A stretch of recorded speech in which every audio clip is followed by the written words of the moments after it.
We are going to move toward checkmate by looking for patterns that our opponent has that are weak or have a weakness. We're going to consider our own patterns, and we're going to make sure that everything we move is protected somehow. Now, this is a pattern that I recognize. I recognize this pattern. I know what's going to happen, generally speaking. And that's how I wind up with that. And I consider that the beginning and the end of that particular pattern. The next thing I'm going to do is advance this pawn up because I don't want this bishop to come and take my knight right now. I don't think that's advantageous. I'm going to move this up so this bishop can't come there. When I'm going to put my knight up right here. Here we go. And then my other bishops, I'm going to get them out because I like to get rid of everything on the king's row. And this will probably just cause him to develop this side a little bit. That's okay. Not sure what he'll do. He'll either do nothing. He did nothing. In a case like that, I'm going to take his knight. It weakens his position, in my opinion. All right, so now we're going to move that. I have one more piece to get everything out of the way. All right, everything's out of the way. So I can castle on either side. I don't see a reason to castle on the long side. I'm going to castle on the short side here, which is pretty much my favorite. If I... oh, he saw it. I was thinking about putting my knight there, threatening his queen, and also this pawn here, but he didn't like that at all. So I can go here, except that the queen is in the way, of course. I think I'm going to move up here so that I can put my knight there next time. And then I'm going to put my knight here, and he moved back, but this is protected by the white bishop, and I don't have a white bishop anymore, so it's not easy for me to do something there. So that threatens this queen, which is, oh, now look what I can do. Because he moved there, I can put my knight here, and I'm going to be able to fork his queen and his rook. And so I get to take a 5-point piece with a 3-point piece, unless I miscalculated, which I do sometimes, but that worked out well. So he has to go back with his knight.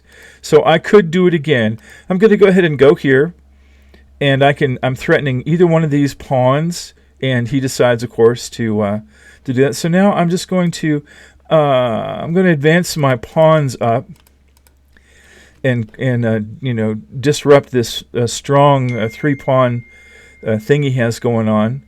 And so then I'm going to go here, and he's just moving around. He's not really doing anything. So I'm going to go ahead and keep going. That pawn was protected by his knight, which would have been no big deal. And I'm going to do this. I don't really like the idea of the bishop.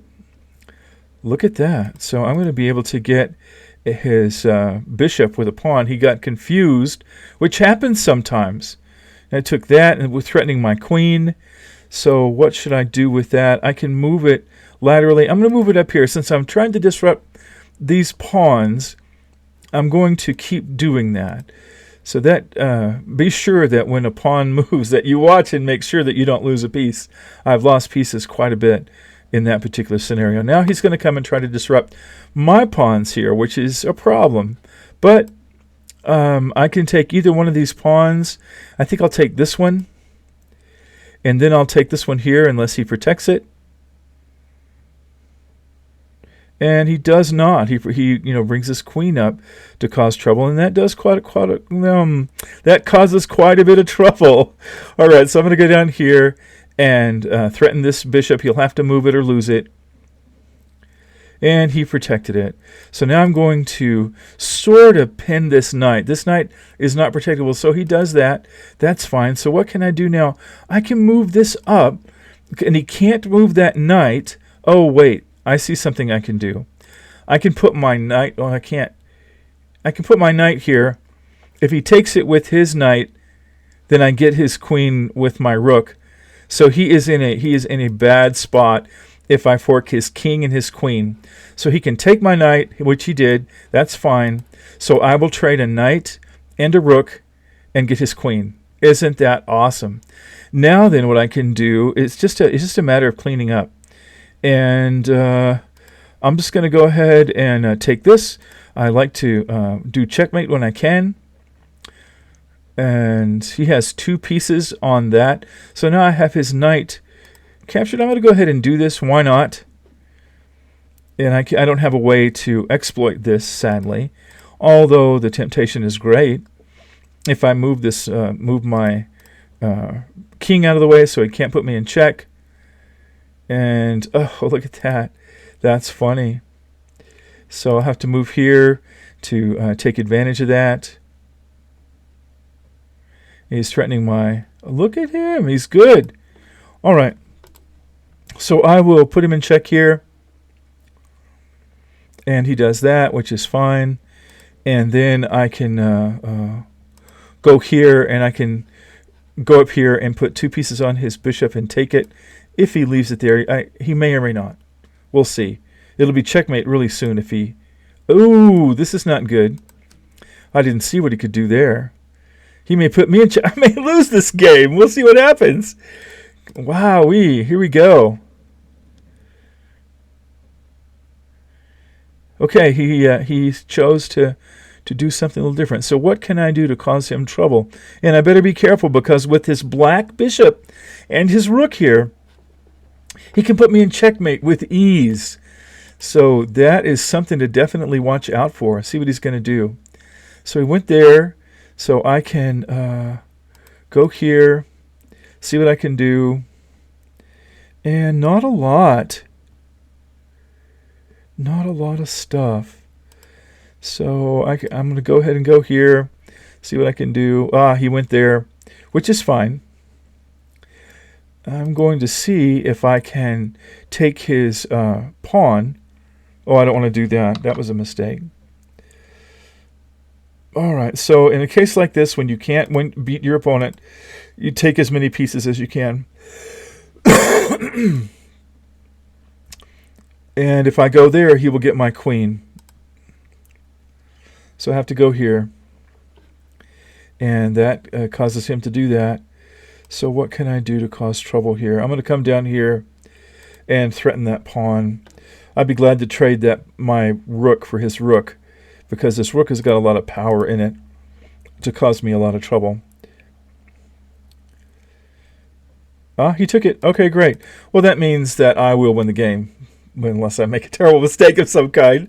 But I should be able to get to checkmate here pretty soon. So I think I'll just go and take this pawn, unless he protects it. He didn't. So now I'll just advance the white pawn up and get another queen, and that will take care of everything. So he did that. I was looking for a way to get rid of the bishop. I don't see a way to do that. You know, he doesn't have a way to concede. Normally, in a game like this, the opponent would concede and we would go on. However, oh, look at that.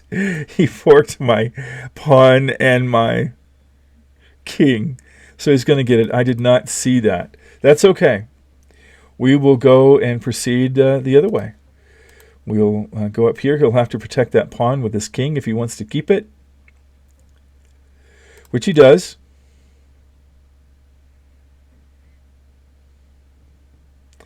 And then we will advance some pawns. And so I can just go here, and if he doesn't protect his pawn, it'll have to go down. There we go. So I'll go ahead and take it, so I don't have to fool with it anymore. And he moves out of the way. That's great. So I'm just going to advance a pawn. It'll soon be over. So I'm going to go ahead and go up here.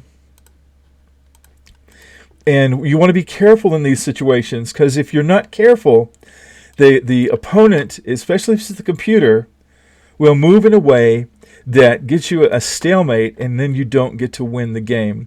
So this game was quite a war of attrition. We exchanged a lot of pieces. It was almost even in many ways. And there we go. Checkmate. Thank you for watching.